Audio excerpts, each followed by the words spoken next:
Welcome to the Hollywood Outsider, an award-winning weekly entertainment podcast. On this episode, we'll be discussing Oscar nominations, our spoiler-free review of Moonfall, and our main topic this week is ridiculous movie plots that still entertain us. Let's get on with the show. My name is Amanda Sink. No, I am not Aaron Peterson. He will not be joining us this week, but we do have John Davenport. Hey, buddy. How you doing? Hi. Hi. So good to have your voice here. It is great. So nice to have your knockers around. Those are good, too. And I was just going to say, buddy applies to male and female evenly, and then you had to go make it all about the women again. That's all right. We have Troy Heinrichs with us as well. Good evening, everyone. Glad to be back. That means all of this work for this episode is going on Troy since Aaron's not here. He gets to edit. That's right. I can't be trusted. No, John pushes buttons. Are you already writing down an edit? What happened? I am. I'm going to make sure that I remove every reference to knockers. No, leave those in. Leave those in. Oh. All right. We like knockers around here. It's a weird way to describe them, but we like it. So on a movie and TV related note, we'll move along. Do you prefer dirty pillows? Dirty pillows? Those aren't pillows. They are soft and comfortable. Anyway, Reacher has already scored a second season renewal, which is huge. And apparently this interview that Aaron had with the star, Alan Ritchson, is like blowing up on the YouTubes. On the YouTubes? Aren't you a little young to be calling it the I YouTubes? probably am, yeah. On YouTube. It doesn't sound right when you say the YouTubes. Like when I or Troy say it, it sounds right. But I'm really excited. Actually, I was able to catch up on the show the entire weekend, and it's probably one of the more fun things that Amazon has put out. So you just slammed women and old people in literally the first 5 minutes of the show. It's okay. Nobody who watches CBS listens to this. That's fair. This is exciting.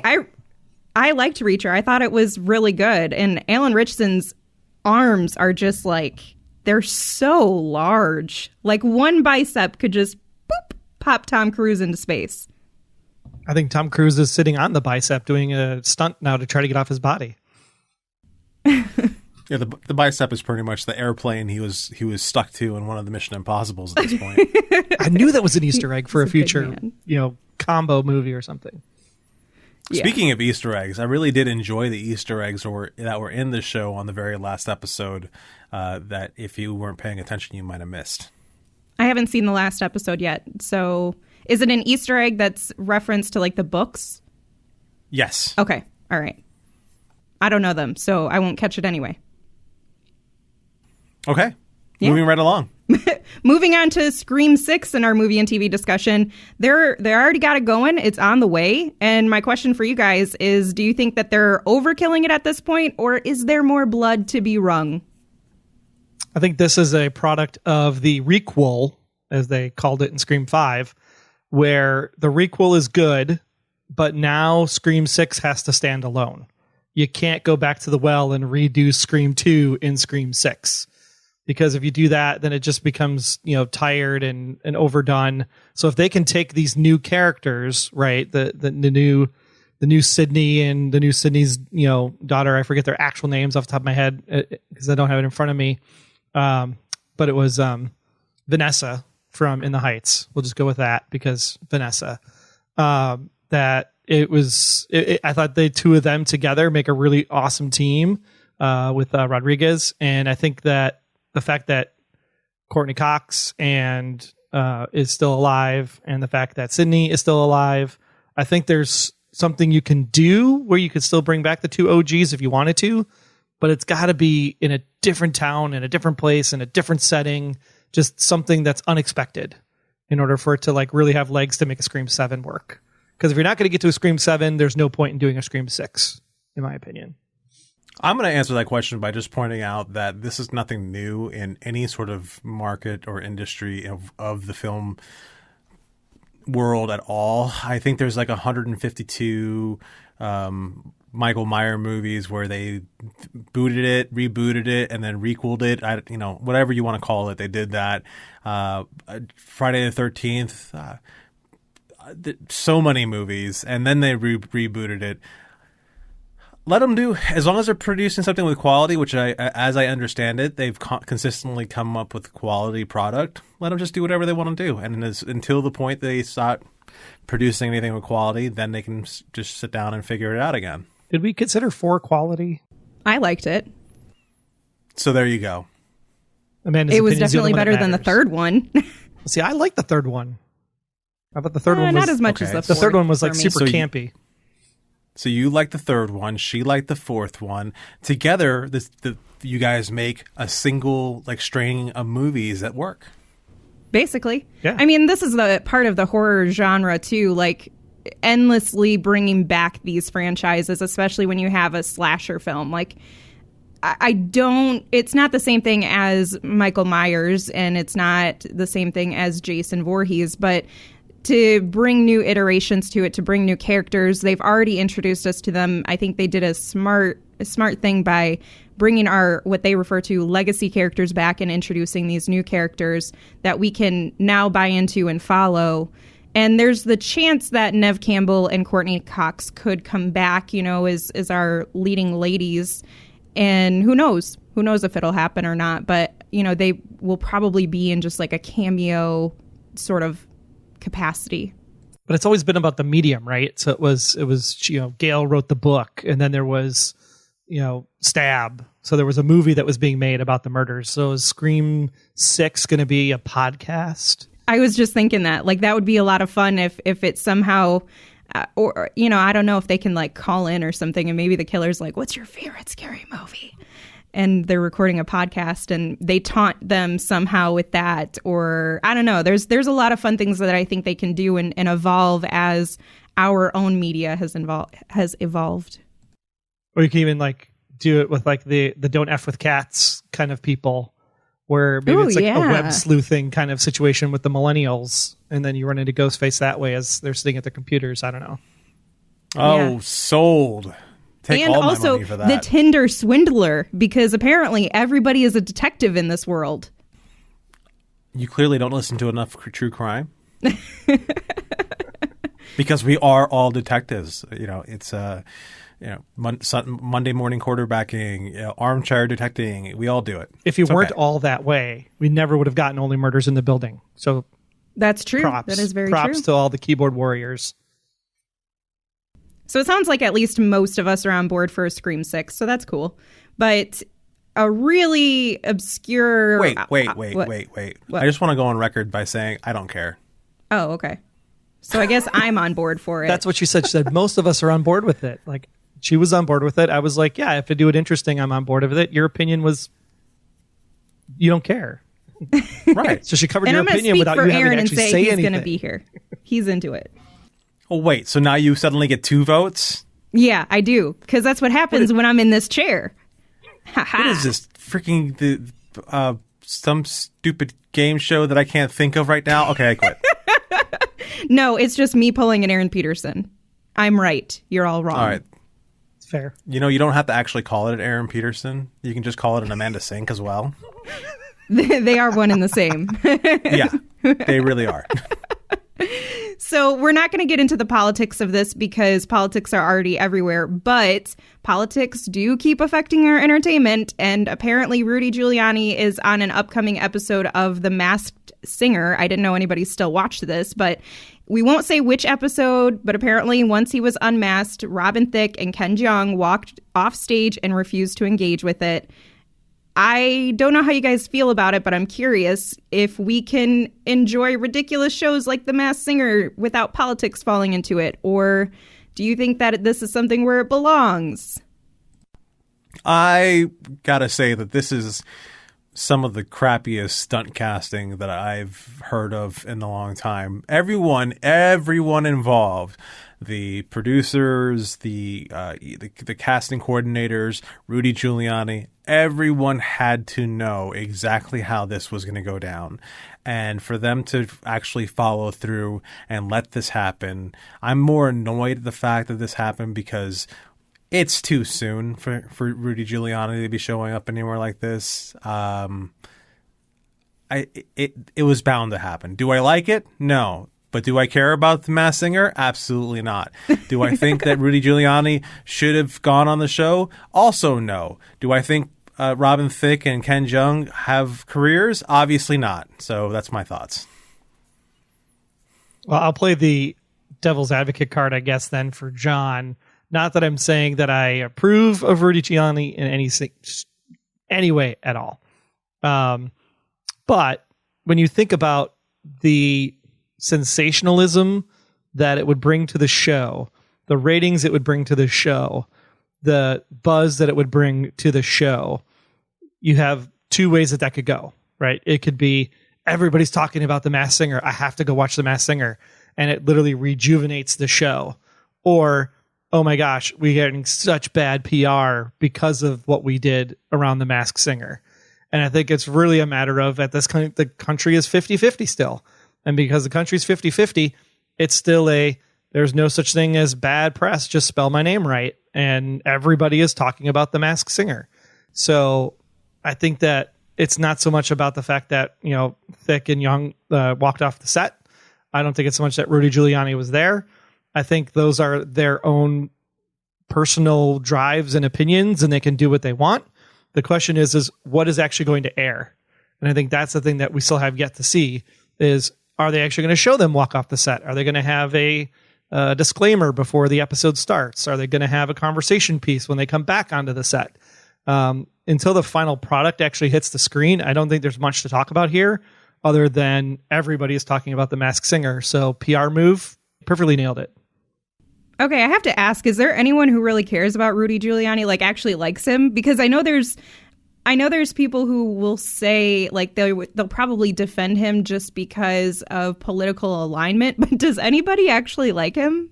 I've never met anybody, even on more conservative sides, that have been like, yeah, Rudy. So I just feel like this was just a really odd choice just to get publicity, to Troy's point.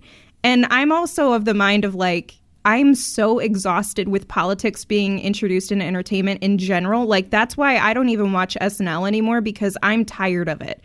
Regardless of how any of us feel, I'm just beyond over having politicians and lawyers and all of these people who are involved in politics take part in our entertainment in any capacity, because it's just too...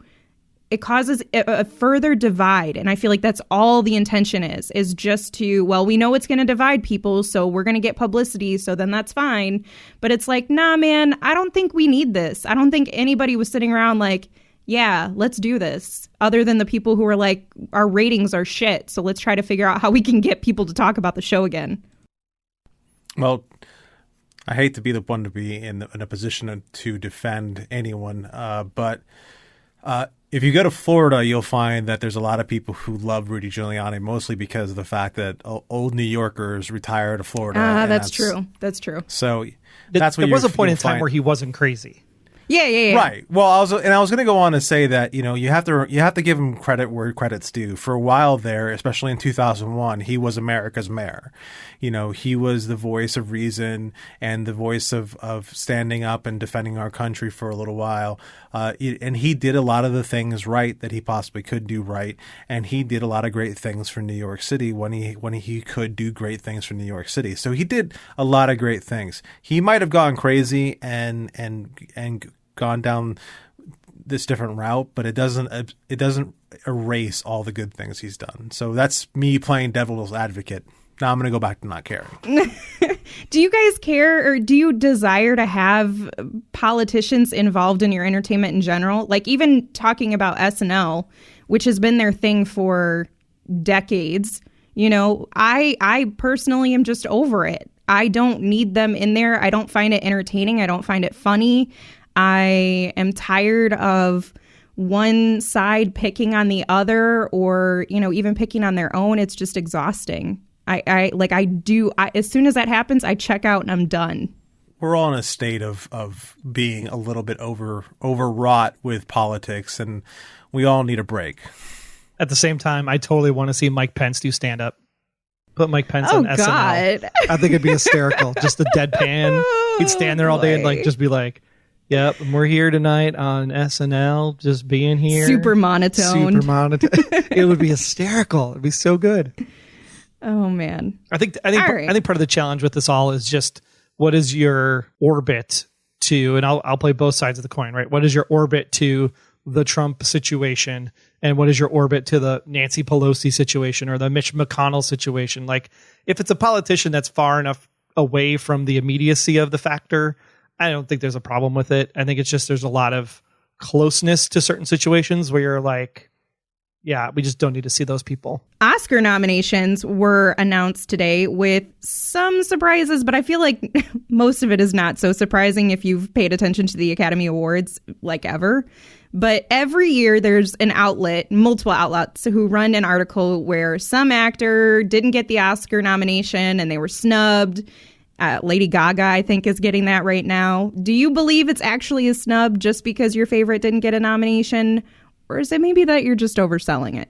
I think snub is an interesting word because I think we can all agree that there was one film this year that everybody critically loved, everybody enjoyed, everybody spent a crap ton of money on, and there is no reason why Spider-Man No Way Home should at least have gotten a nomination, right? It's not going to win, let's be clear. But it should have at least gotten a nomination. It did get one. But I mean, like, for Best Picture. Like, okay, everybody Best and their Picture. mother saw this movie, if not more than once, right, in the theaters. And it made a crap ton of money. And it's like, how do you not at least say, yeah, this was a pretty good flick, and not give it the award? Because it's like, are you discounting it because of the acting? The acting was great. You had 3 quality Spider-Mans that are, like, having that conversation. You know, Marissa Tomei is an Academy Award-winning actress that's in the movie. The score is great. The effects are great. The original idea is awesome. So it's like, there's nothing here that says that it shouldn't have at least been nominated. So was it snubbed? I don't know, because technically superhero movies don't get in. So it shouldn't be a surprise. Therefore, it's not a snub, right? Yeah, snub really implies that it was somebody's right to lose. It was, you know, the nomination was that person's to lose. It really implies that. But at this point, the whole term snubbing, the whole idea of it, is just another way to sell articles and get clicks, because there's no real definitive way of proving that a person didn't get it because of somebody who had it against that person. There's no way of proving it. I mean, it's all a vote by committee thing. And if the person doesn't get voted by the committee, then, you know, what you're trying to tell me is that there's a campaign against you, and that's why you didn't get nominated. So, I'm over the term snub. It's not used the way it's supposed to be used anymore. Yeah, because a snub would be, I won the BAFTA, I won the SAG, I won the Globe, and then I don't get nominated for an Oscar. That is like, dude, what the hell? Like, that could be a snub, because you're clearly they're the best actor in like every other category and award show there is out there. But just because you didn't get a nomination, like, don't use snub for that. Snub just feels like a really pretentious way to say what I like didn't get nominated. And since I didn't get what I wanted, I'm going to call them out and say that it was intentional. Because snub to me implies that it was an intentional act of dismissing someone from the nomination list. And I don't know, I find that really just pretentious is the best word I have for it. I mean, don't get me wrong, a lot of the Academy Awards are quite pretentious and it's all about Hollywood, but it's not that they're coming out and they're saying, well, the majority of the people who watch films that we see, they seem to like this person, so let's purposefully not include them in the nomination list. It's not that. It's just they have different preferences that they tend to lean towards, and that's why they just need to diversify those who are voting and reviewing some of this stuff. So I don't know. That's just how I feel about it. I feel like it's just ridiculous to use the term snub in general. But I mean, I think we're all over it. If we're using the word snub, I mean, even us being a film and TV podcast, like, we're still kind of probably an individual statement. But I mean, if like Deadline or a trade is saying like, hey, this person, these guys cover this stuff, they can clearly see the writings on the wall. They have kind of an inside track on where things should go. So if there's somebody that doesn't make it, like, does the trade magazine have the ability to say the word snub? I think that's fair, because like there's a clear expectation of who should probably be in the top 5 for most of the stuff across the medium, right? And it's why you have things like the AP poll, where you get your how many first place votes did this get and how many second place votes did this person get, you know, with like the MVP voting for the NFL or the top 25 for college basketball. I think the issue still comes down to it's just a bunch of people that are pretentious voting on this stuff for the Oscars because they want to protect the art.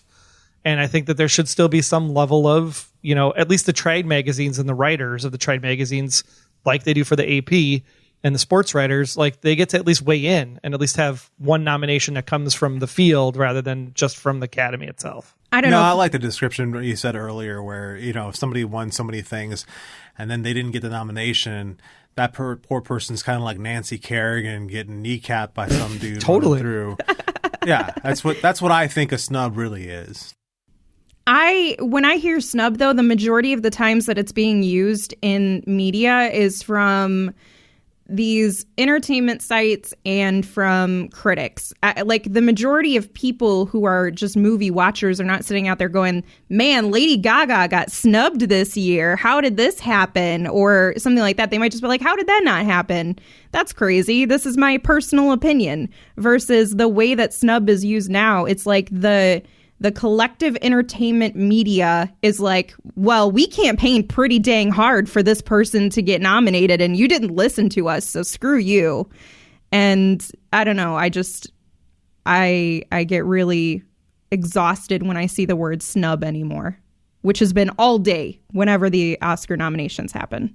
I mean, and this is just me, but like looking at the Best Actress category, no offense to Lady Gaga, it's like these 5 ladies were way better in their performances in these movies than Lady Gaga was in Gucci, my opinion. Well, let's run through them. We're going to get through the majority of the categories and nominees, and we'll have some brief discussion on some of the bigger categories or ones that stand out to you guys. So for international feature, we have Lunana, A Yak in the Classroom from Bhutan. We have Flea from Denmark, The Hand of God from Italy, Drive My Car from Japan, and The Worst Person in the World from Norway. For song, we have Be Alive from King Richard, Dos Oruguitas from Encanto. Yeah, it's close enough. Cool. Down to Joy from Belfast, No Time to Die from No Time to Die, Somehow You Do from 4 Good Days. For score, we have Don't Look Up, Dune, Encanto, Parallel Mothers, and The Power of Dog. For visual effects, we have Dune, Free Guy, No Time to Die, Shang-Chi and the Legend of the Ten Rings, and Spider-Man No Way Home, its only nomination for the Academy Awards of 2022. I guess technically 2021. Hey, can we also point out that's 2 Marvel movies? Like, Yeah. that's actually a good thing. That's 2 Marvel movies. Let's not poo-poo it too much. Free Guy is also cool that it's in there. I mean, it deserves to be in there, but it's cool that it actually showed up. I was kind of surprised. And it's got some Marvel stuff in it, so it's fine too. It counts. Yeah. For sound, we have Belfast, Dune, No Time to Die, The Power of the Dog, and West Side Story. For makeup and hairstyling, we have Coming to America, Cruella, Dune, The Eyes of Tammy Faye, and House of Gucci. Just the eyes, not the rest of Tammy Faye for the makeup. We don't care about the rest of Tammy Faye. We only care about her eyes. For editing, we have Don't Look Up, Dune, King Richard, The Power of the Dog, and Tick Tick Boom for Troy here, who's obsessed. Yes, only Troy's obsessed. Nobody remembers me. John swear to God. cried his eyes out too. Yeah, you're also obsessed. Okay. Sorry, I left you out there. I just didn't talk about it like Troy does because I don't share my feelings. Well, let's work on that, John. I don't want to. For cinematography, no surprise, we have Dune, we have Nightmare Alley, The Power of the Dog, The Tragedy of Macbeth, and West Side Story. I'm kind of surprised to see Nightmare Alley in here, but that was refreshing. I am too. I did not think that would have been in a cinematography realm, but I suppose with the colors that they use in that one and just the tone, I could see how and it the would full sneak frontal. There was full frontal in Power of the Dog too. Maybe that's why those are in there.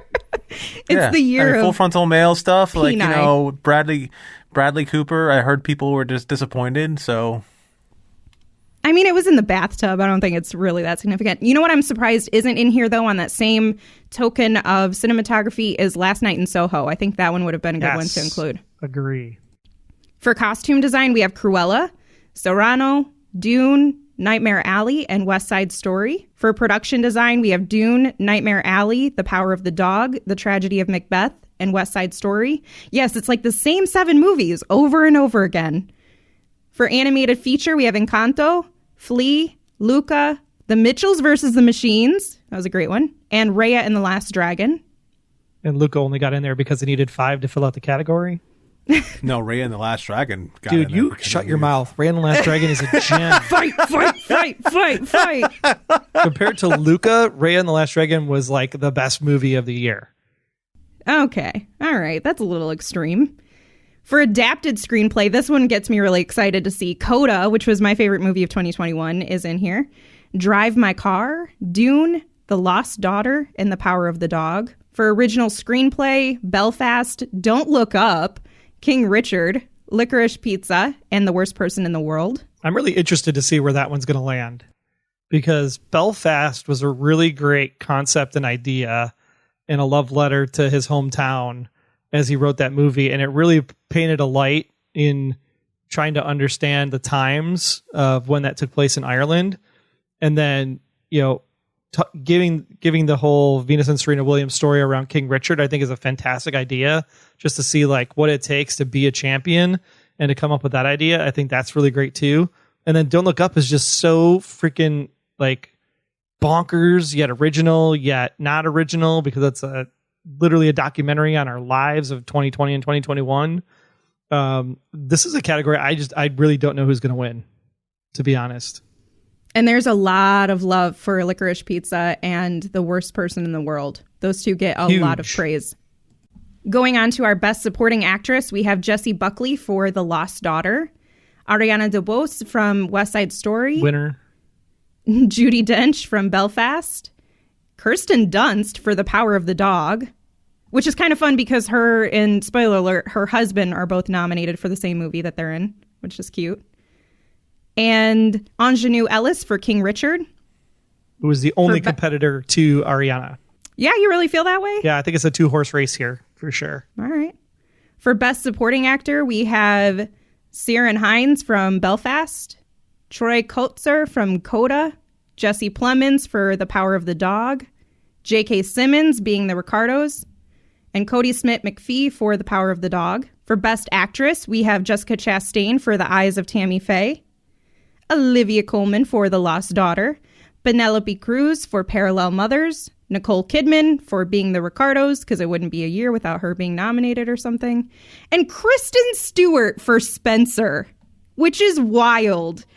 Academy Award nominated actress Kristen Stewart. My, how her career has flourished. Good for her. I think it just goes to show that when people are talking about snubs, like people people underestimate. Like Kristen Stewart, yeah, gets made fun of because of the Twilight stuff, whatever. But I mean, the fact that she has such a range of characters that she's played tells you the type of actress that she is. Jesse Plemons in supporting actor category is the exact same way. You do not think the guy from Friday Night Lights who's in a band called Crucifixtorious is going to be in. I'm sorry, what? The band name is called Crucifixtorious is the name of the band name in the show. Oh, it's great. But yeah, like when you think about Jesse Plemons' career and all of the different characters he's played, like it's about time these two people actually get their due and get nominated for their craft. Couldn't agree more. For Best Actor, we have Javier Bardem for being the Ricardos, Benedict Cumberbatch for The Power of the Dog and his Full Frontal, Andrew Garfield, Tick Tick Boom, winner, Will Smith for King Richard, and Denzel Washington for The Tragedy of Macbeth. I really hope Andrew does win this.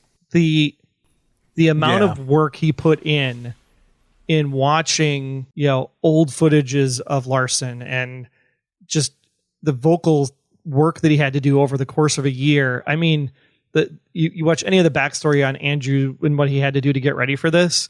I mean, it's like the level of effort that you would have seen from Joaquin to get ready for Joker. I really hope that, it goes the way that it goes. Because Andrew deserves it. I mean, I was like shocked. Like literally the first time I heard 3090 and he hits that, what can you do? It was like, holy crap. Like, dude, that dude could sing. Spider-Man should have been singing the whole time to Gwen. I don't understand why he wasn't singing in the movie because he's so good. But, Will Smith is like the safe bet. I could see Denzel pulling out a win here also for Tragedy. I don't know if I do. I feel like Denzel, as much as we all love Denzel and we have a lot of love and range for him, I just don't see them. I don't see the Academy in particular because it's just them that I don't think that they would pick him. I don't. Yeah, I mean, which is unfortunate. I think it just depends on how Being the Ricardos does in like some of the lower categories. If there's like a run on the table here to get up to this point. I think it'll be Benedict Cumberbatch or Andrew Garfield because Benedict Cumberbatch had a really wild character in that movie and he did have a great performance, not to dismiss any of the others, but that's just my thoughts.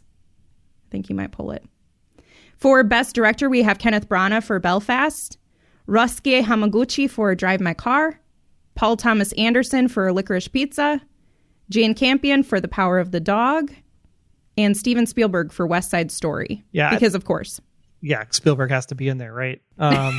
He can't make a movie and we not put him in the Academy Award nomination list. Yeah, I would say this is going to probably fall either Kenneth or Paul Thomas Anderson's way. Because those were the two most interesting, visually appealing films out of what you've seen in the past. Right. It was like something different when you showed up to the theater for those two movies where you pretty much got what you expected with the other three. So it wasn't like it was anything special. They're good. They're great. They're very technically capable and very high quality, but it's nothing like that goes like, wow, like you came out of Licorice Pizza in Belfast and went, wow, that was really good. For Best Picture, we have Belfast, Coda, what? Don't Look Up, which is bizarre that it's in Best Picture, but I'm not even going to get started on that. Drive My Car, Dune, King Richard, Licorice Pizza, Nightmare Alley, The Power of the Dog, and West Side Story.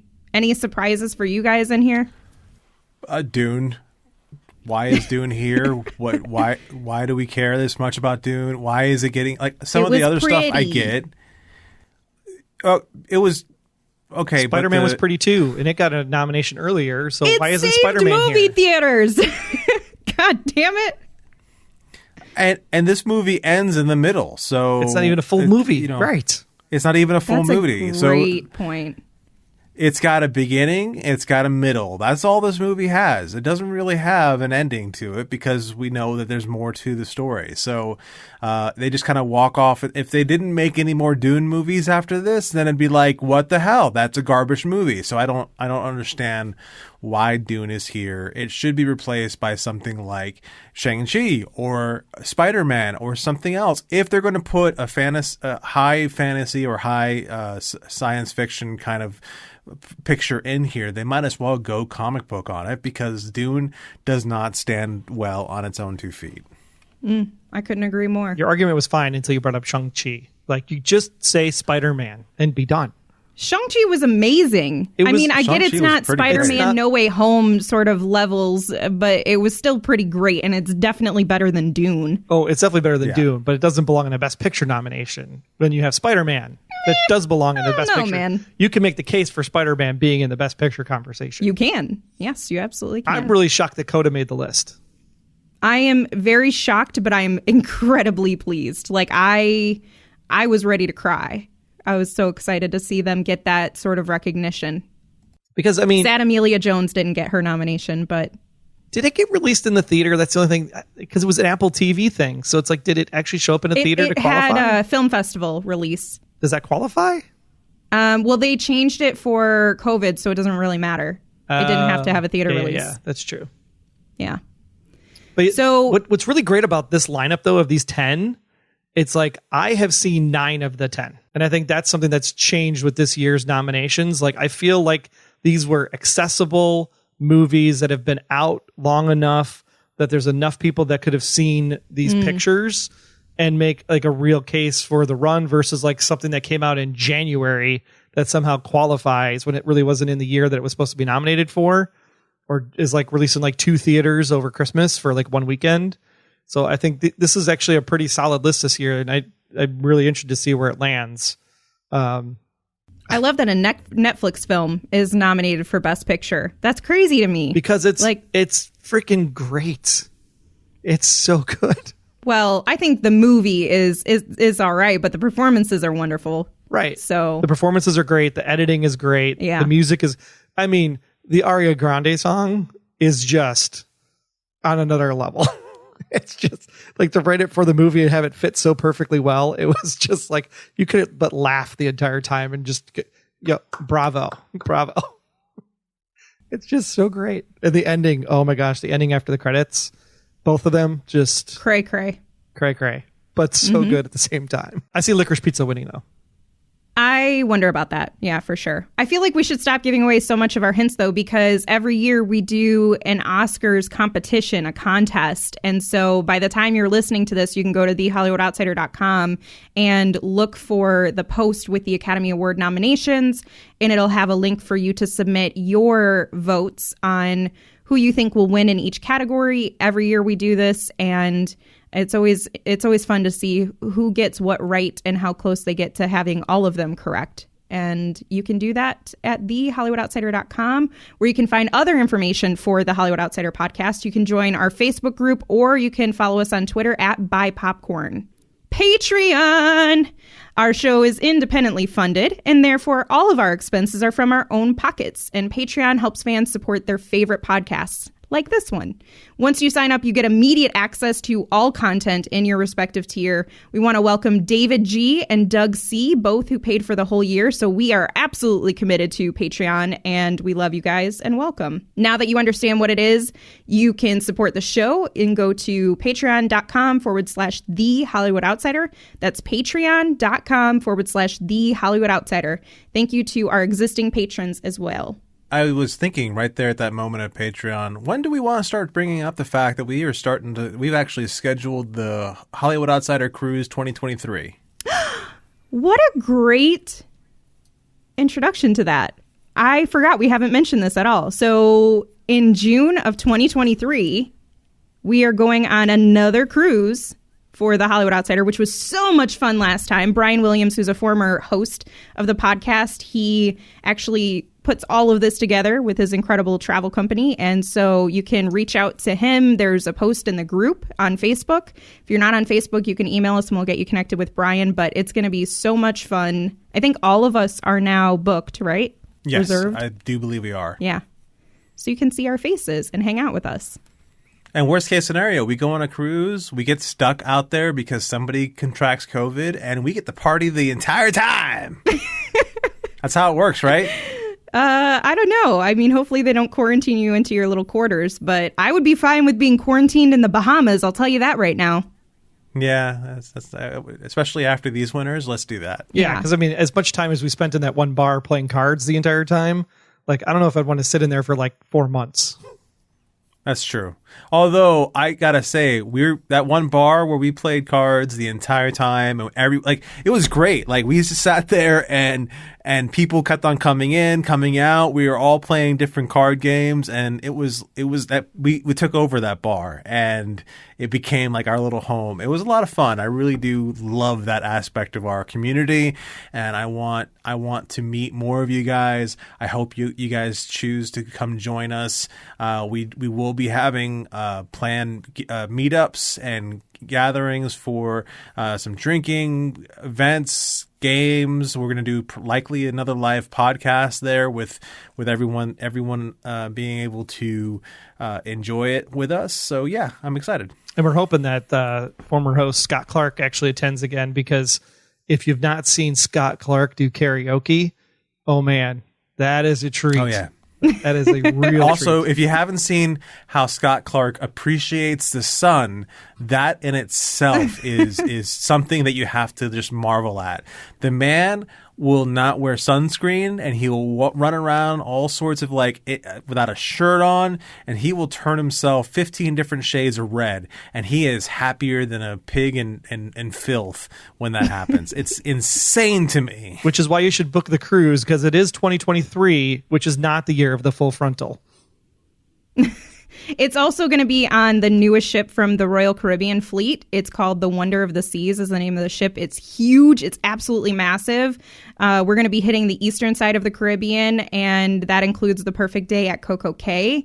We'll be leaving from Florida. The dates are June 11th through the 18th of 2023. You do want to reserve it in advance, so you can reach out to Wanderstruck Travel. Brian Williams is the travel agent who coordinates it, and he's worked out some pretty great deals for the HO attendees. So definitely book now and join us.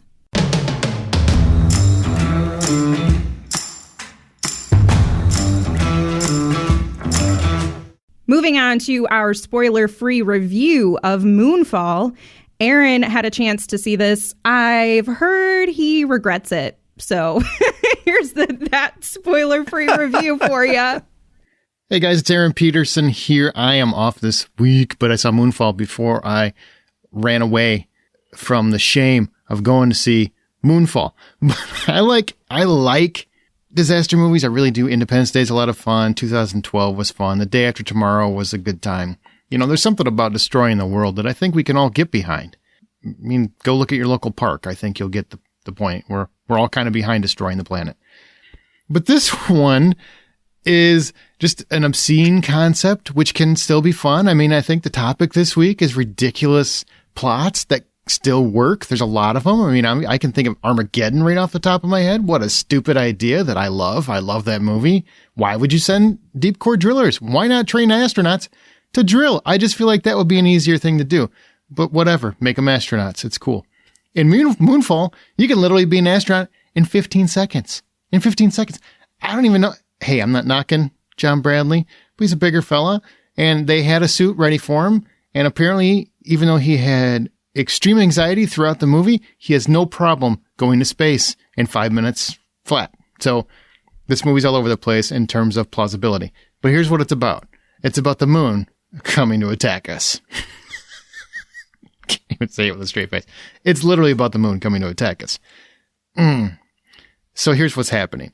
One day, 10 years after a crazy incident occurred, NASA scientists and John Bradley, who plays Casey Houseman, is basically a conspiracy theorist who also notices this. The moon is off its orbit and is coming toward Earth. And the closer it gets, the more disaster and chaos it wreaks, you know, because it's basically going to spell the end of the planet if we don't stop it. Oh my God, that just sounds so bad, right? It's dangerous. It's bonkers. But so is every other plot Emmerich has done in the last ever. So along for this mission that they need to partake, which is NASA needs a group of their finest to go to space and basically find out what's causing the problem in the moon and obliterate it. Because that's what we do in America. We figure out what the problem is and we completely blow it up, destroy it. We do not try to talk to it. We do not have conversations. We blow shit up. That's what we do. America. And that's what this movie is. That's what we're going to do. So for this mission is disgraced astronaut Brian Harper, who's played by Patrick Wilson. Guy I love. I think he's great in everything he does. I wish him more lead roles that aren't this. He basically suspected that the moon was up to something shady about a decade ago when he was an astronaut. And then he managed to, because there's a whole accident that happens, his fellow astronaut is lost to the world, and he somehow gets a shuttle to land on planet Earth with no power. And then they apparently, because of some crazy cover-up, make him disgraced because of it and make him look bad. I don't understand how this plot makes logic of that, but whatever. His former shuttle mate, Jacinda Fowle, she becomes director of NASA and basically recruits Brian back into this program. Now, I just want to point out that she becomes director of NASA, is played by Halle Berry, by the way, if I didn't say that.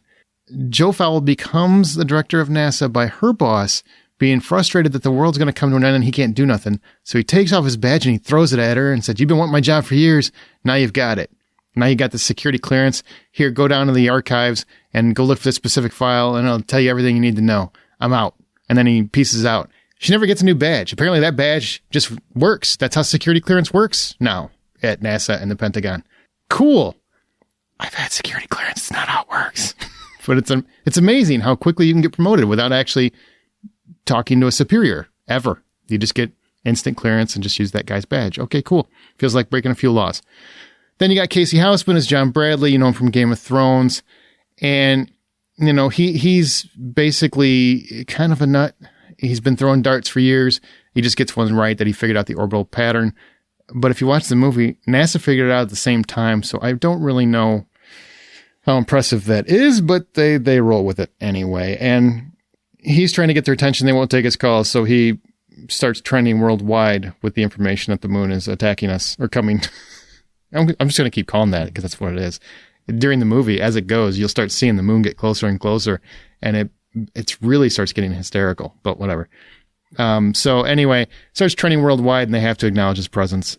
It's insane how this works, but also Brian has an estranged kid. He has a son, and you'll never guess what his name is. Just take a second. It's Sonny. Yeah, his name's Sonny Harper, and he's played by Charlie Plummer, an actor I love. I think he's a really good up-and-comer. And, you know, he's basically boots on the ground. He's taking Joe's son to a private base so that they can be secure while they're on the mission in space to try to stop the moon. I mean, there's tons of disaster scenario cliches, everything you could think of.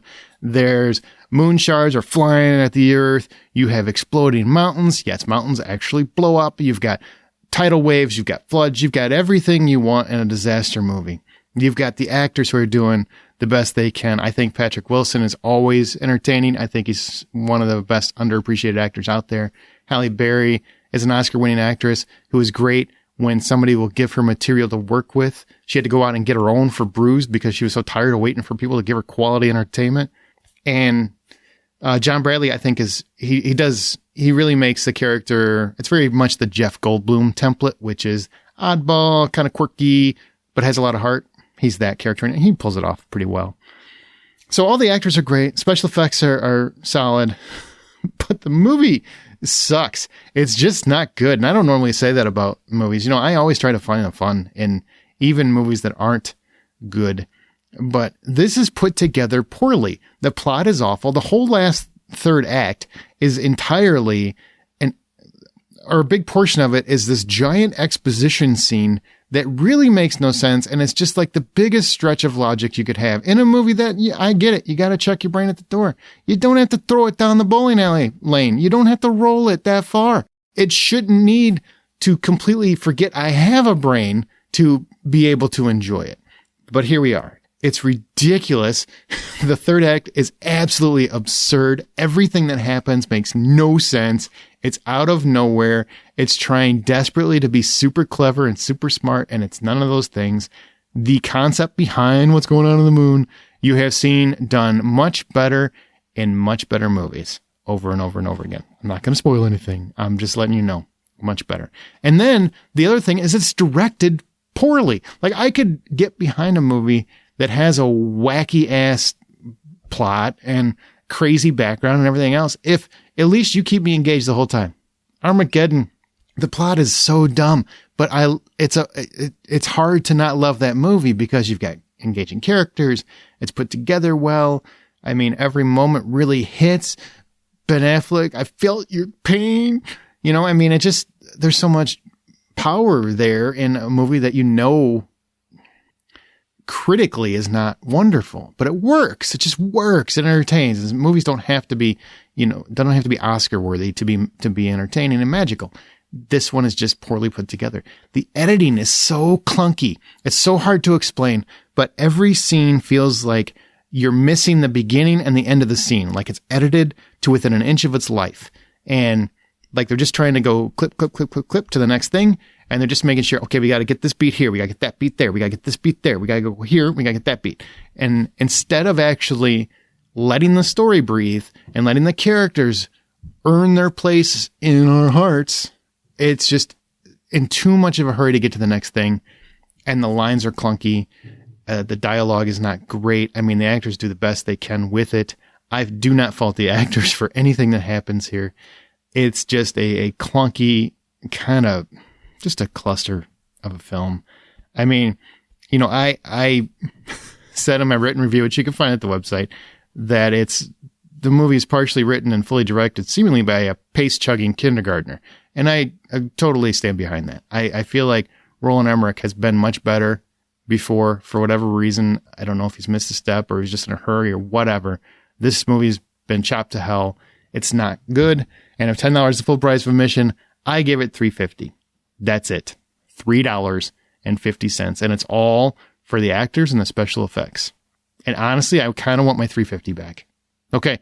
Oh, that's it. I'm sure, you know, based on the box office, I don't think many of you saw it, but I just wanted you to hear my review anyway. And, you know, if you're thinking about seeing Moonfall, just love yourself a little better. Take care, guys. See you next week. All right. And any recent film or TV recommendations not previously discussed? Apparently, everybody was putting out some more lists around like some of their most favorite TV shows. And I had a friend also mention this, the show Yellow Jackets on Showtime. This wasn't on my radar at all. I don't have Showtime. I think we've talked about this, and I still haven't seen Dexter. So I did plunk down for the 30-day free trial through Apple directly, which I thought was awesome. And I thought it was going to take me 30 days to finish Yellow Jackets. I ended up watching all 10 episodes of Yellow Jackets in 24 hours. Oh, wow. It was riveting and interesting. And I sat back and I was just like, what just happened? And for those that are not familiar about Yellow Jackets, the log line would be a female high school soccer team wins the state championships and flies to nationals in Seattle and crashes in the Canadian wilderness. 20 years later, the survivors are now being haunted in their daily lives about what happened, quote, out there, end quote. So yes, it's kind of a ripoff of Alive, the movie where the soccer team crashes in the Andes. And then they, of course, you know, we know how that ends if you've seen the movie. So you can probably figure out how this is going to go as well. But I thought it was riveting. The only thing that I felt let down by the finale. The finale clearly was setting up a season 2, and there was just the payoff that I was expecting. And I guess, and again, yes, it's expectations, but I was just, you know, after, you know, HBO stuff that they have at the end of season 1s, it just, there was like there wasn't that, you know, kind of feeling at the end of the first season. I don't know how I feel about watching shows that end in disappointment with like the finale. It wasn't that it was disappointing. It was just, there was just something you were expecting to be resolved, and it just wasn't as, wow, you know, it was just like, oh, okay. It's so kind of anticlimactic. Yeah, like for 9 episodes though, like on the edge of your seat the entire time. And you're just like, what's going to happen next? See, that bums me out though, man. I don't know. I'll give it a shot because I've heard really great things about the show. Well, I sat down and enjoyed something on Peacock. It's a show called Vigil. It's actually made by the same producers who created the Bodyguard. You have a Scottish detective who's been called to investigate a murder on a submarine, and it becomes something pretty in depth as far as a investigation goes. It's pretty intense. I really enjoyed it. It's only 6 episodes, and it's on Peacock. Awesome. I watched The Tinder Swindler.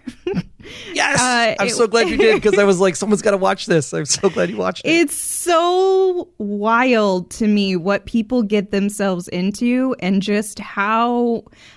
Honestly, I feel like it really comes down to beauty. Like if someone is attractive enough, they can swoon someone into doing whatever they want. And also the need and desire to feel wanted and to feel loved, and how manipulated that can, how people can use that to manipulate you. I actually, fun story, not fun for the person, but it was wild to experience. When I was in the insurance industry, I had a client who took out a HELOC for her house, a home equity loan.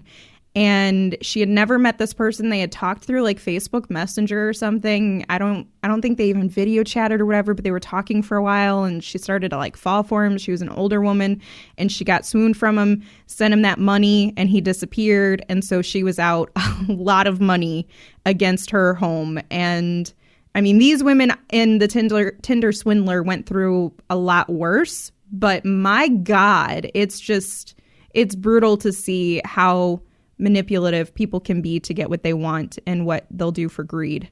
And sometimes it's not just greed. Sometimes it's other things as well. Sadly. Yeah. Yeah. Well, on these two's recommendations, actually, I did also pick up the pilot episode of How I Met Your Father on Hulu. And I have to say, I was actually pleasantly surprised that I thoroughly enjoyed the entire 20 some minutes. And when the Easter eggs came at the end, I was like, that's a nice nod. I'm going to stick with this and see where it goes. Yeah, I'm sticking with it too. The Easter egg at the end of the first episode is pretty fantastic. The show itself has the ability, or at least it has the DNA to become something great. It's just not quite blowing up my skirt just yet. I feel the same way. But the cast gelled. I mean, the cast had chemistry from that first jump. At least the three main people that did. How fun is it to see one of our Veronica Mars people in it? Oh, I know. That was like, he's actually really good. Because I hated him. Is. I hated him in Veronica Mars. With a passion. Yeah, you're not alone.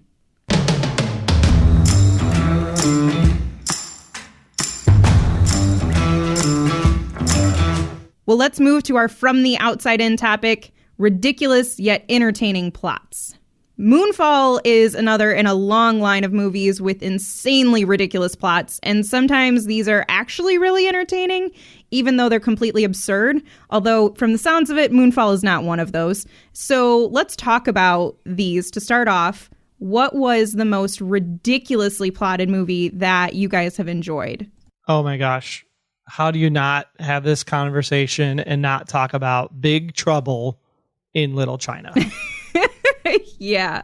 That movie is so much fun. So much fun. It literally shakes the pillars of heaven every time you watch it because it's that good.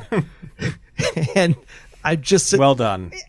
I mean, how do you get a truck driver to go fight Chinese mysticism and have a complete street fight with ninjas? And it's just like this. It should not work. It should not work at all. And you're coming off Kim Cattrall and like Mannequin and her early career. It's just like, no, this should not work at all. And all they did was basically said, truck driver saves cute girl from Chinese magicians who has green eyes. and I think that's the plot of the movie.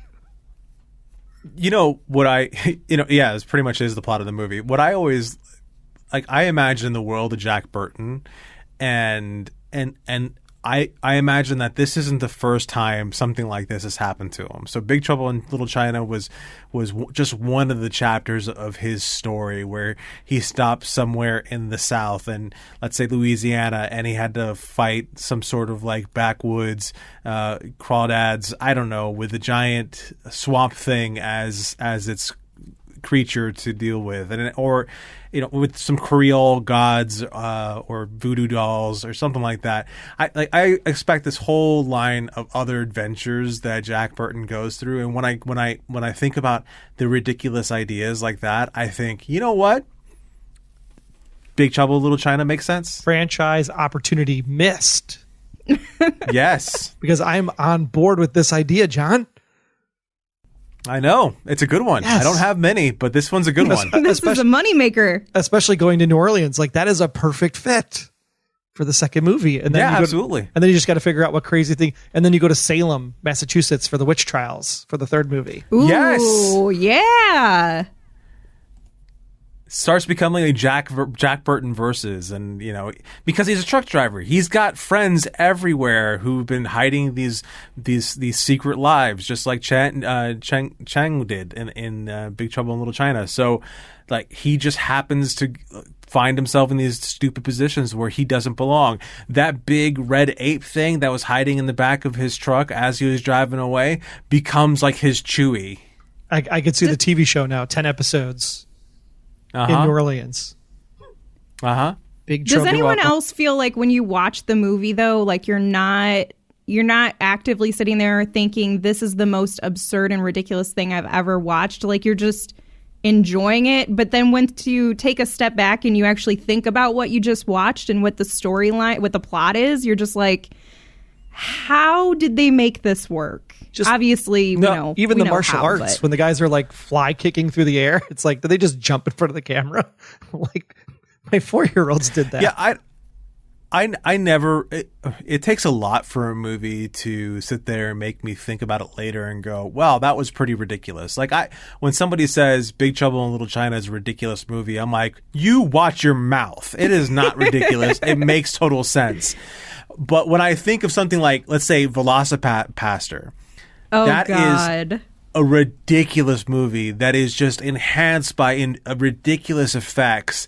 And yet, I gotta tell you, the soundtrack to that movie, I love it. One of the songs in that movie, I play it all the freaking time. Everything about that movie just managed to sit there and tell me right up front, this is what kind of ridiculous movie this is going to be. Buckle up, because it's going to be a ride. And I'm like, okay, let's go. I love the enthusiasm. You're welcome. John, what's your most ridiculously plotted movie that you really enjoyed? I think I just said that. Velocipaster. Oh, okay. I'm sorry. You did. I was just having a conversation and I snuck it in there. I know that we're not used to doing that. I know. But That was very smart. what about you, Amanda? What is your most ridiculously plotted movie that you never thought of? Mine is White Chicks. I freaking love that movie, but when you sit back and you think about it, how two tall, masculine, black FBI agents decide to dress up as some preppy white girls when the OG girls refuse to be used as bait for a kidnapper, and people buy it. I don't know. It's just so absurd to me. And it's so fun and funny. I love that movie. It works for me. It's very entertaining, but it's real dumb. It's real dumb. I think Terry Crews is my favorite part of that whole movie. Yes, I feel like that scene with him has become iconic. Like it is a staple in classic cinema. Absolutely. Do you guys like White Chicks? Troy? Yes, we did a whole show on White Chicks for Bad Movie Night. Do you think that movie could be made now, though? Yes, absolutely. Because I was reading some feedback. We don't need to get into it. I would prefer we don't. But there were some responses to it that, like it being racist, and I was like, I don't think that's what happened. That's not how here. racism works. No. Yeah. So I was That's just exactly- like, oh boy. That's pretty much how racism doesn't work. So, can it be made today? Yes, that can. I could come up with a formula as to why it wouldn't be able to be made, but we're not going to get into what that formula would be. Who would be your top two people to play the main guys? The brothers.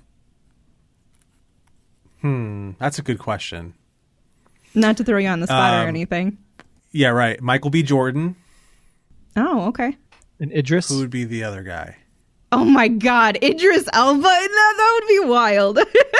That would be pretty wild with Idris Elba, but Michael B. Jordan would work pretty well. But I can't think of somebody else. But maybe Idris. I don't know. Could we make it where it's like Will Smith and Jamie Foxx? I would enjoy that. Or if we could just throw Sam Jackson in there, so all of a sudden he's like some mother effer this, mother effer that, and they're like, these women have never said this word in their entire life. Yeah, that would really never work. It would be so There's funny. just though. he shows up and he's already that way. So then he's like, this is my idea, you guys.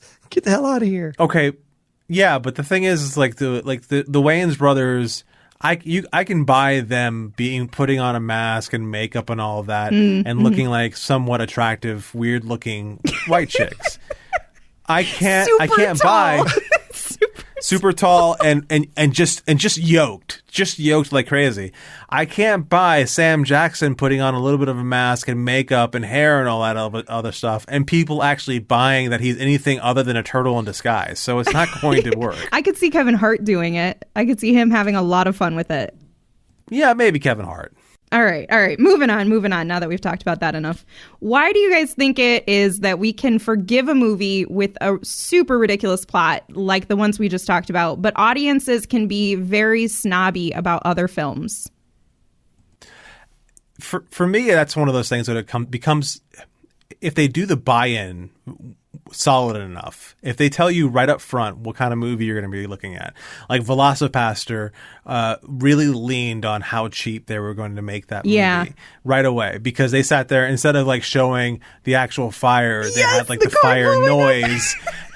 The car blowing up, they had the fire noise, and they put a card over where, like a placeholder over the car that says placeholder for fire on car, and you go, all right, I know what I'm in for now. I watched it like 3 times going, did I get like a distribution copy or just a review copy or something? I know. No, that's what the movie's really like. If they find some sort of way of convincing me with a gag, or if they just lean 100, like Big Trouble in Little China is a great idea, as far as they just let the weirdness progressively get worse and worse, to the point you're like a frog sitting in boiling water. You know, you don't realize that it's happening to you until it's too late, and all of a sudden you don't care because it's just a blast. Yeah, and I think we can forgive it when you go into it knowing what's going to happen, right? I mean, when you sit back and you sit there and you go, yeah, I think I'm going to sit down and watch the white Karen that takes pills and drinks wine and watches her neighbors through her window. You know exactly what you're getting in that show, right, with Kristen Bell.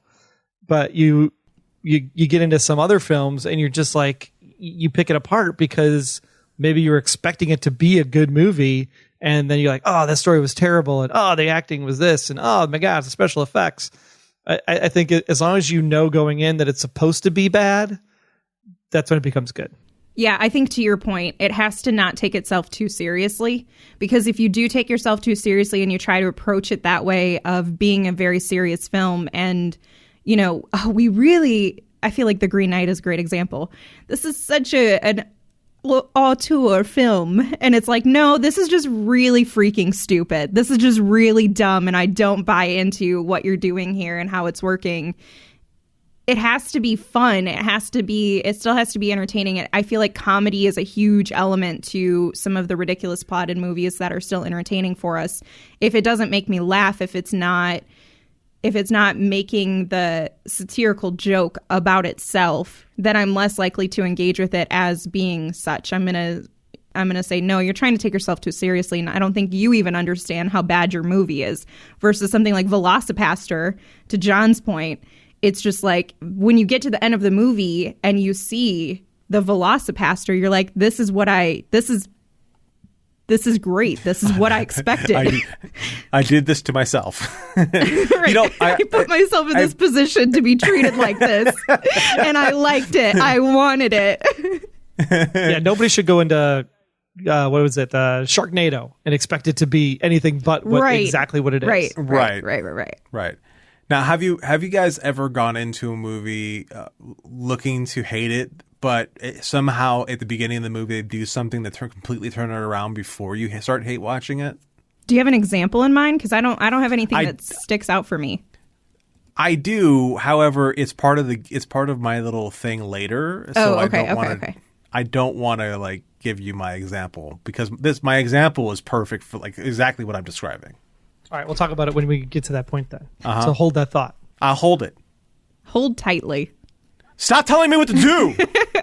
Okay, we can move into our game here, which perfect segue, John. We are going to try to stump each other. We're each going to describe a ridiculous plot from a movie that we enjoyed, and we're going to see if the other host can guess it. I'm going to start it off with a description of the movie, and you guys let me know if you can figure it out. God, I hope you can. If you don't, I'm really disappointed in you, and you shouldn't be on this podcast. A divorced actor transforms himself into a beefy, looks nothing like a woman nanny in order to hang out with his kids and avoid custody disputes. Mrs. Doubtfire. Yes! I didn't figure that would stump you, but I really loved whoever developed that description. I thought it was perfect.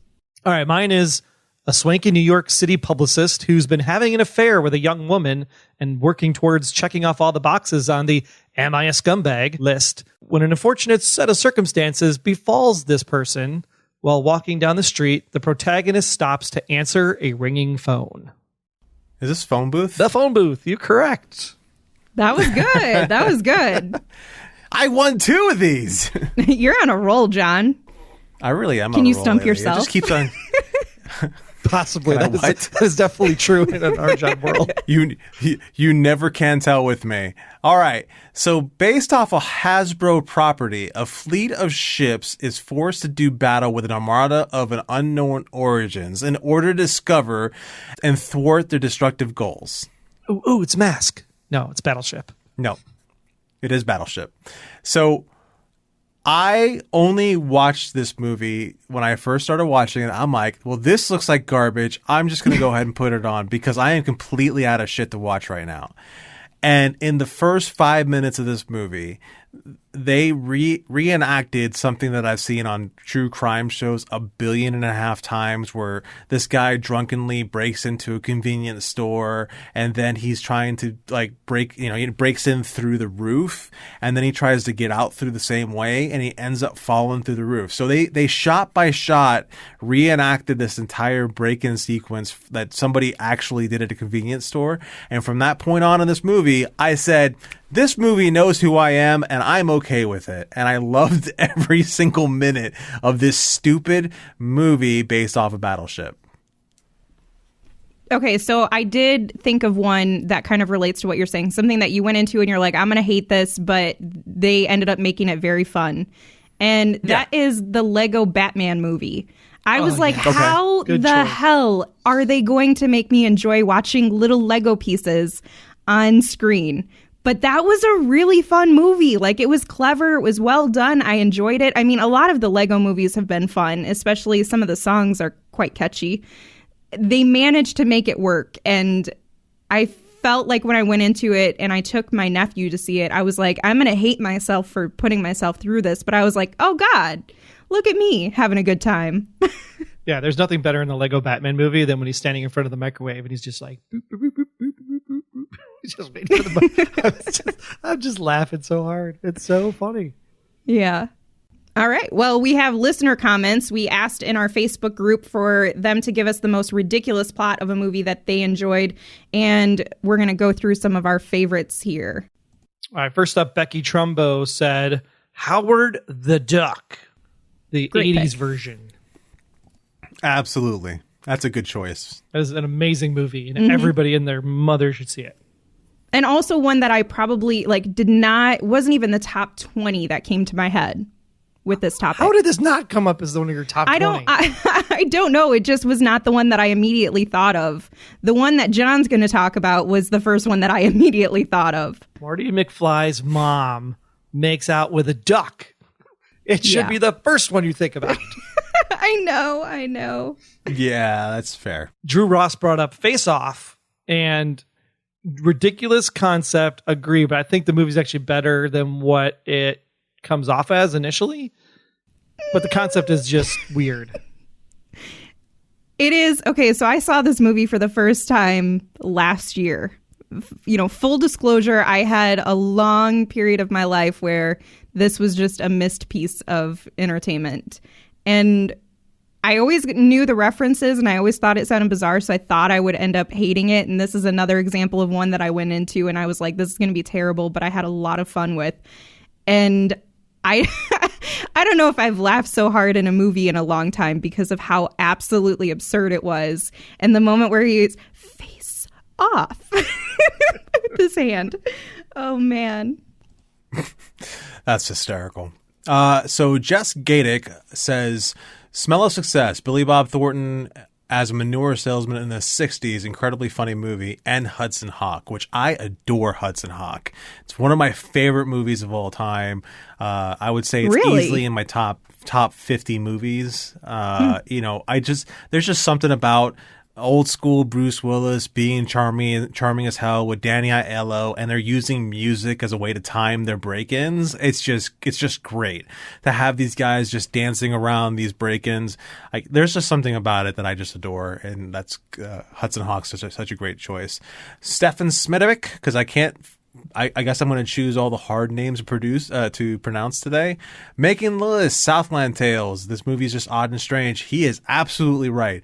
I went into this movie not knowing what I was going to get, and what I ended up getting was was the movie that convinced me The Rock can act. Like, absolutely, The Rock can absolutely act and do things. And I fell in love with Justin Timberlake through this movie.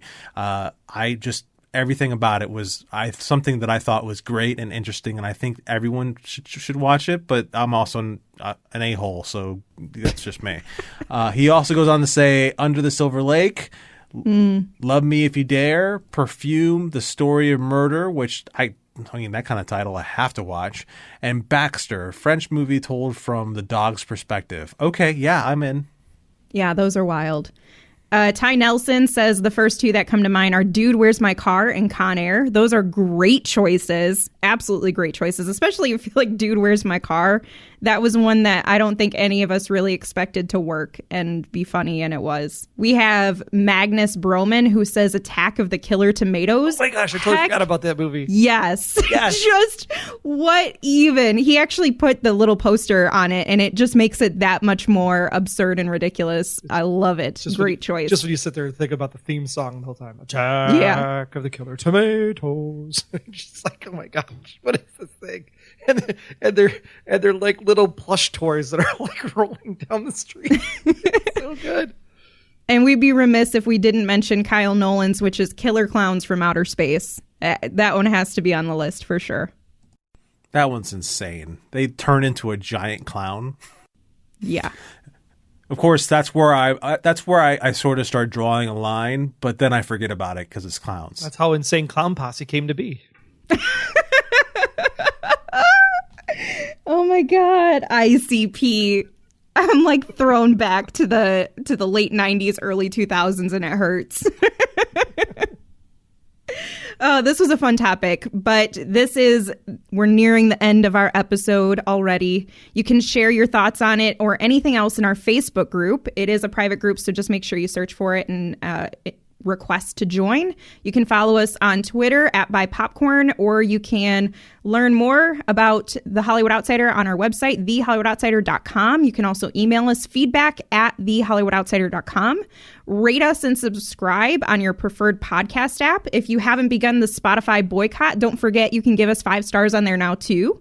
You can find John's artwork on Instagram and Twitter at rjohndraws. You can find me on Veronica's Marshmallows and Smirk, and on Twitter at Sink Into This.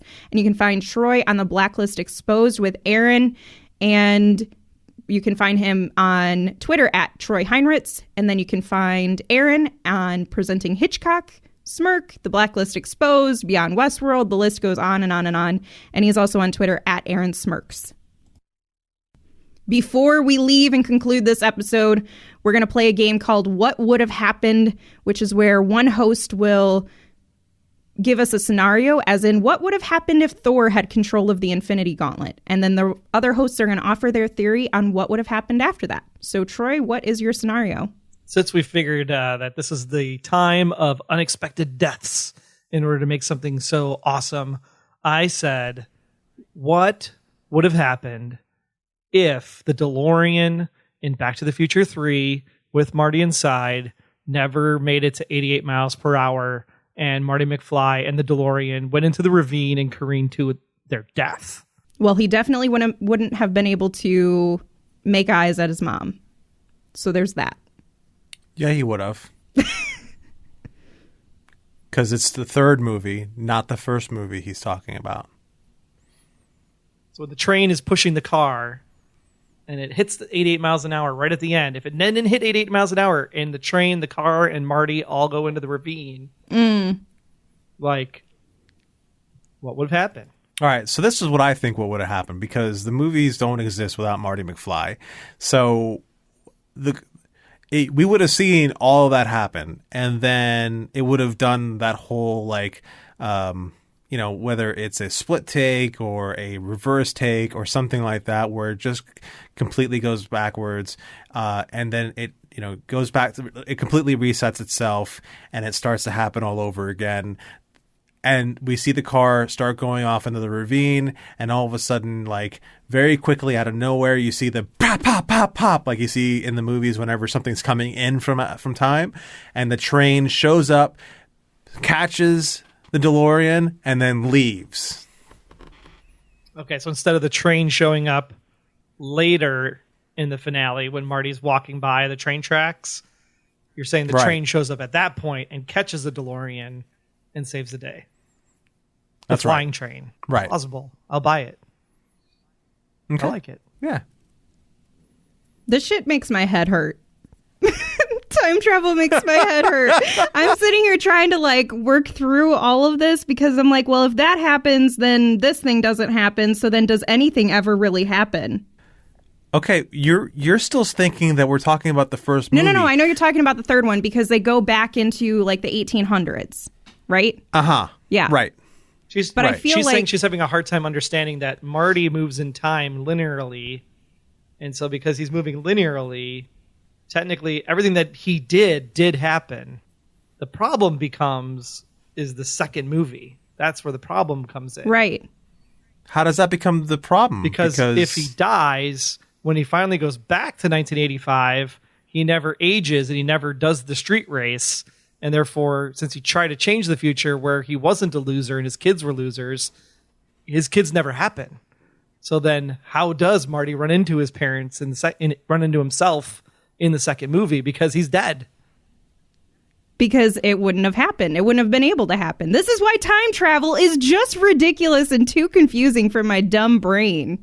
But the second, I'm trying to figure out what the hell you're talking about. So the whole point in the thing, right, is that if I can change the future, right? If something happens in the first movie, like I die and I fade away, right? In the third movie, they do the street race with Jennifer in the car, and he decides not to do the street race, and then the "you're fired" piece of paper changes because in the future he's like married and has kids, and the really creepy version of his daughter that was played by Marty McFly in the bad makeup. So in the second movie still would have happened because he hadn't died yet. So that future timeline was still technically there. But because in the third movie, if he dies at the bottom of the ravine, what's that future look like now? Because technically the future's changed. So it's like 1987 or 1985 changing like Biff in the second movie. Like you said, it's confusing. See? Now your brain hurts. Like You're welcome. Thanks, Troy, for this. Yeah, in Back to the Future 4. Like, okay, I'm out. So it was nice talking to you all. Have a great I'm night. just leaving. I'll talk to you all later. Troy, you obviously came up with this concept or this scenario because you had something in mind. So what is your thing that would have happened?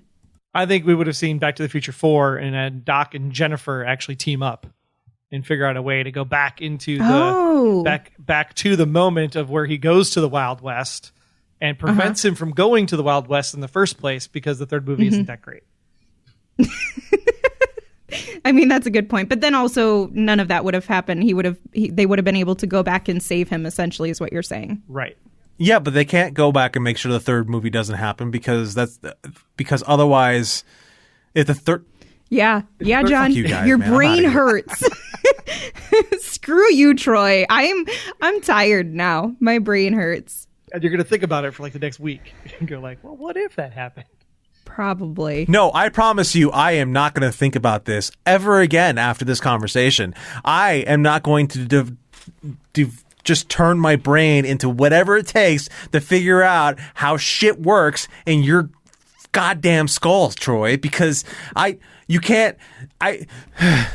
You know who is going to be able to give us a response to this, and I cannot wait for it. Ken from Chicago on Twitter. Every single episode, anything he thinks of, he always shares it with us, and he always gives us his thoughts and his feedback. And I guarantee you he's going to go through this and try to like work out the logistics like Troy did with the spaceship in Fast and the Furious 10 or 9 or 8 or whatever movie it was. And he's going to try to work it out. So I look forward to Ken from Chicago trying to make sense of everything we just talked about. But in the meantime, I'm talking directly to you now. Don't do it. Okay?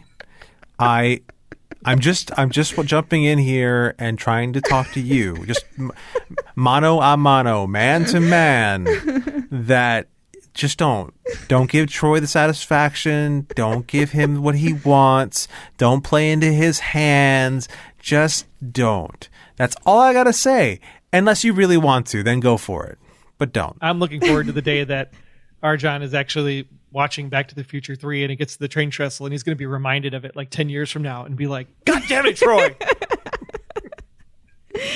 He's going to be hurt for the rest of his life. We've all experienced trauma today and we now all have PTSD. Thank you, Troy. No problem. Glad I was able to help. Well, I think that's it for this episode. But remember, the next time you head to a theater or stream comfortably from your couch, buy popcorn.